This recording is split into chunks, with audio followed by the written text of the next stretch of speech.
Hi மீவர்ஸ். இன்னைக்கு மே 16 சிறகடிக்க ஆசை serial என்னாச்சுன்னு சொல்லி பார்க்கலாம். முன்னாடி சேனல் சப்ஸ்கிரைப் பண்ணாதவங்க மறக்காம சப்ஸ்கிரைப் பண்ணுங்க. இன்னைக்கு என்ன அப்படின்னு சொல்லி பார்த்தீங்கன்னா, முத்து இங்க வந்து அருண் கிட்ட வந்து பிரச்சனை பண்றாங்கல்ல அவங்க ஃப்ரெண்ட்ஸ் எல்லாம் சேர்ந்து.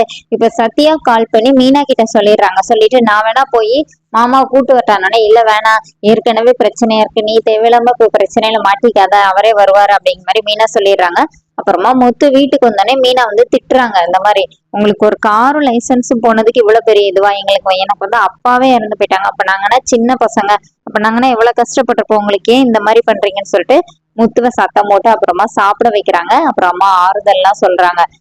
அடுத்து காலையில என்ன ஆகுதுன்னா, முத்து வீட்டுல வந்து வீடு கூட்டி வேலை பாக்குறாரு. அப்ப விஜய் அதை அப்படியே நின்று அப்படியே ரசிச்சு பார்த்துட்டே இருக்கிறாங்க. இப்ப மீனாவுக்கு வந்து பயங்கரமா டென்ஷன் ஆயிடுறாங்க இந்த மாதிரி விஜயா பண்றத பார்த்துட்டு. அப்புறமா முத்துக்கிட்ட வந்து ஏங்க நீங்க இந்த வேலையெல்லாம் பண்றீங்கன்னொடனே, இந்த மாதிரி துணி துவைக்க போறேன், அடுத்து உன் ட்ரெஸ் இருந்தா கொடுனோடனே, இப்ப விஜய் இதுக்கு தானே நீ ஆசைப்பட்ட அப்படிங்கிற மாதிரி சொன்னோடனே அந்த கையில அந்த வாரியில வாங்கி தூர எறிகிறாங்க. நிறுத்துங்க இதோடி அப்படின்னு சொல்லிட்டு முத்துவை கூட்டிட்டு போயிட்டு சத்தம் போடுறாங்க. எல்லாமே நல்லதாவே நடக்குங்க, கொஞ்சம் புரிஞ்சுக்கோங்க அப்படிங்கிற மாதிரி முத்துக்கு இது சொல்லிட்டு இருக்கும்போதே மீனாக்கு கால் பண்றாங்க. அந்த இன்ஸ்பெக்டரோட ஒய்ஃப் கால் பண்றாங்க. கால் பண்ணி மீனாவை மட்டும் வர சொல்றாங்க, முத்துவை கூட்டிட்டு வர வேணாம் சொல்றாங்க. இப்ப மீனா பாத்தீங்களா, எல்லாமே நமக்கு நல்லதாவே நடக்குங்க, நான் போறேன்னு சொல்லிட்டு மீனா கிளம்புறாங்க.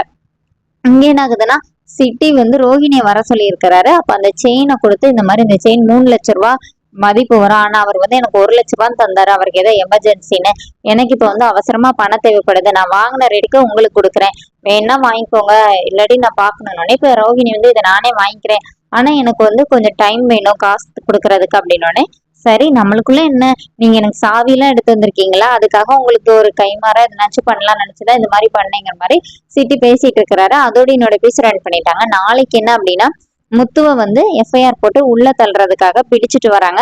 இப்ப மீனா சார் சார் சொல்லிட்டு அந்த கையில அடிபட்டுச்சுல, அந்த கான்ஸ்டபிள் கிட்ட போயிட்டு, சார் உங்களுக்கு ஒரு பொண்ணு இருந்துச்சுன்னா இந்த மாதிரி பண்ணுவீங்களா சார், ப்ளீஸ் சார் உண்மையை சொல்லுங்க அப்படின்னோடனே, அப்போனே அவருக்கு வந்து மனசு மாறி, சார் ஒரு நிமிஷம் அப்படின்னு சொல்லிட்டு இன்ஸ்பெக்டர் கிட்ட வந்து சொல்றாரு. என்னையா அப்படின்னு சொல்லி கேக்குறாங்க. அதோட என்னோட எபிசோட் ரன் பண்ணிட்டாங்க. தேங்க்யூ.